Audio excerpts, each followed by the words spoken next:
శ్రీమాత్రే నమః. అందరికీ నమస్కారం అండి. మనకి నెల 22వ తారీఖు నుంచి నవరాత్రులు ప్రారంభమండి.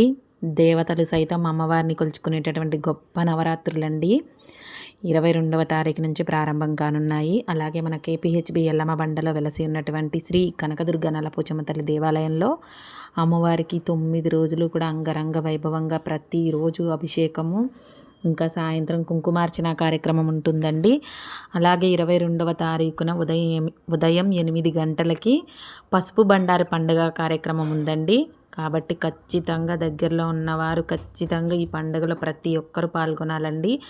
పసుపు బండారి అమ్మవారి పల్లకీ సేవ ఉంటుంది. ఇంకా తర్వాత అమ్మవారికి పసుపుతోటి పూజా కార్యక్రమం ఉంటుందండి. ఆ పసుపు అనేది ఎవరి మీద అయితే పడుతుందో వాళ్ళ జన్మ తరిస్తుందండి. మన జీవితంలో ఉన్నటువంటి పాపాలు అన్నీ కూడా తొలగిపోతాయి ఆ పసుపు అనేది మీద పడడం వల్ల. దయచేసి కేపీహెచ్బికి దగ్గరలో ఎవరన్నా ఉంటే ఖచ్చితంగా పూజలో పాల్గొనండి. అలాగే 9 రోజులు కూడా అమ్మవారికి ప్రతిరోజు సాయంత్రం 8 గంటల కుంకుమార్చన కార్యక్రమం, అలాగే ఉదయం పంచామృత అభిషేకం ఉంటుందండి. కుంకుమార్చనకు కూడా కావాల్సినవన్నీ ఆలయం తరఫు వారే ఇస్తారు.